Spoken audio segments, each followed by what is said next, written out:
شايفين الفراخ المشوية حاجة كده دي من الآخر خطيرة، ولا طاجن التورلي هينطق من جماله، ولا الملوخية الخضراء يا سلام عليكي. مهما بعدنا لازم نرجع لها من تاني، أحلى الأكلات. وكمان طبق المشاوي، طبق سلطات المشاوي كمان تحفة جدا، عملته أكتر من مرة بس برضه هعمله تاني. حاجة كده قمر وفاخر من الآخر. كمان دي تنفع عزومة حلوة قوي لو لفردين أو ثلاثة كمان.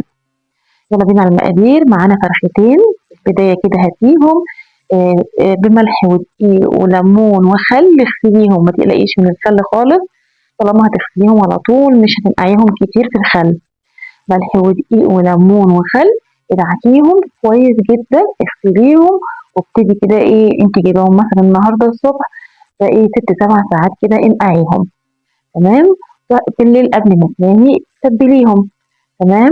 وابتدي بقى قطعيها بالشكل اللي هتشوفيه دلوقتي. احنا النهارده بقى هنقطعها من الصدر مش من الظهر. تمام. تعالي من الصدر كده وافتحيها، افتحيها كده خالص للاخر، وبعد كده تجيبيها كده من عند الجناح، وتبتدي تقطعي اللي هو الصدر عشان يفرد معاكي بالشكل اللي هتشوفيه دلوقتي. بالشكل ده كده ابتدي اقطعي الصدر، يعني افرديه. تمام. ابتدي هيفرد معاكي كده بالشكل اللي انت شايفاه ده، وممكن كمان تقطعيها تبتدي تشرحيه، وكمان برضو الاوراق تبتدي برضو شرحيها، وكمان هنا كمان الاجنحه برضو شرحيها، انا نسيت هنا اشرحها، شرحيها برضو. تمام. من كل ناحيه كده عشان تخش لك التتبيله في كل حته في الفرخه، ما تسيبيش فيها حاجه.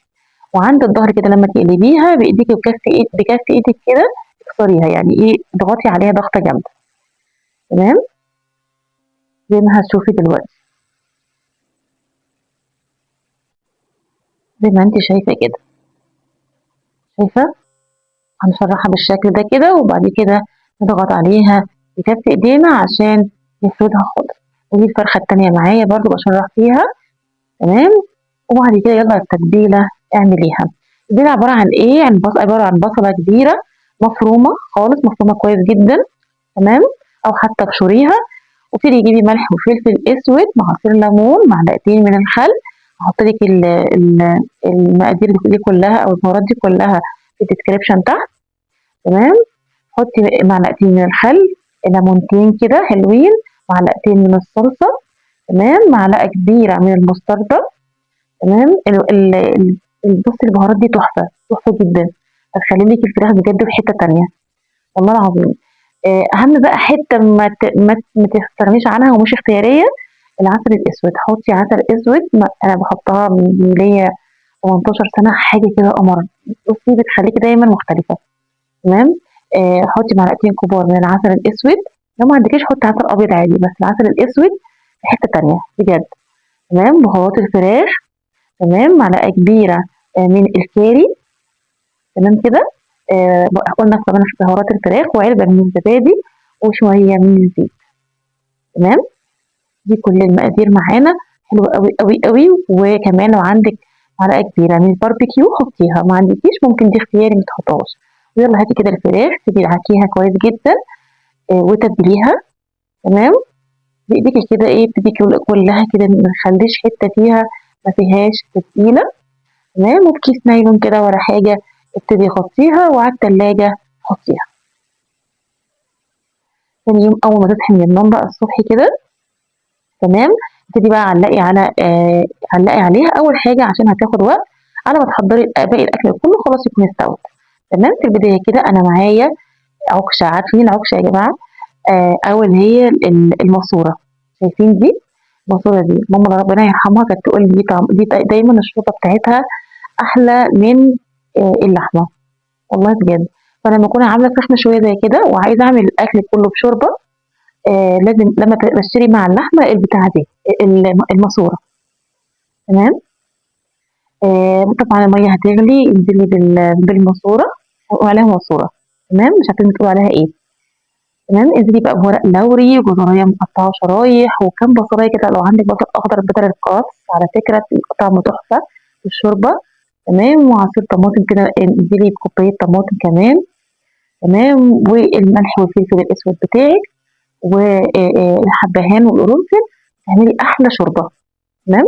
هنا بقى بدات ايه بعد ما علقت على العكشه بتاعتي، هنا بقى هعلق على الفراخ بتاعتي. تمام. حطيت الفراخ كده اهوت على ورقه فويل، مش حابه تحطي ورقه فويل براحتك، بس عشان انا يعني عشان ما اغسلش كتير، يعني ما افضلش ادعك كتير. تمام. هاتي بقى الخضار بتاعك ويلا نعمل طاجن التورلي تحفه، حاجه كده قمر والله العظيم. معانا كوسه، ومعانا حوالي نص كيلو من الكوسه، معايا بطاطسيتين ثلاث بطاطسيات بس متوسطين. تمام. معايا بصله كبيره. تمام. وهتقطعي البطاطس، انا بس بقول لك تقطيع البطاطس يعني ايه، عشان ما تقطعيش لا صغير قوي عشان ما تتهريش، ولا كبيره عشان تبقى ايه حلوه في المعلقه. تمام. والجزر بالشكل ده برضو قطعيه مكعبات بالشكل ده. والكوسه بقى قطعيها بس حطيها في حاجه لوحدها، هقول لك ليه دلوقتي. تمام. وقطعيها بالشكل ده بس تبقى عريضه مش رفيعه عشان ما تتهريش معاكي، فقطعيها تخينه شويه. كده قطعنا الجزر والبطاطس، باقي المكونات بقى اللي هي موجوده في الفريزر انا مفرزاها، البسله والفاصوليا الخضراء. تمام. هاتي كده البصله، بعد ما قطعتيها احنا هنقطعها مكعبات صغيره، ما تفرموهاش في الكبه عشان ما تنزلش ميه. تمام. ملح وفلفل اسود، لو حابه تعمليها عادي مش هتنزل ميه براحتك، اهم حاجه ما تتكاثرش قوي. ملح وفلفل اسود نزليهم، وابتدي انزلي بالبصله. تمام. ومعلقه من الثوم المفروم، شوحيه شويه بس ما ياخدش لون، يدبل بس. تمام. وانزلي بس بعد كده بالحاجه اللي هتاخد سوا اكتر، البسله والفاصوليا. البسله والفاصوليا استني عليهم 5 دقايق قبل ما تحطي اي حاجه تاني. تمام. يعني استنيت هنا 5 دقايق وبعدين نزلت بالجزر والبطاطس. انت ما حطيتيش الكوسه يا ناديه؟ لا مش هحطها دلوقتي خالص. تمام. شوحي شوحي شوحي، قلبي قلبي قلبي، ويلا بقى معلقتين من الصلصه كمان تحطيهم، تبتدي برضه قلبي فيهم. تمام. خلاص دلوقتي بقى المفروض ان انا احط شفشق الطماطم، لا قبل ما احط شفشق الطماطم على طول انزل بالكوسه، قلبه واحده بس، يعني لفه واحده بس في الصلصه عشان بس التطعيمه، وبعد كده انزلي بشفشق الطماطم. التكات دي يا جماعه بتفرق جدا في الاكل، والله بتفرق جدا جدا في الاكل. تمام.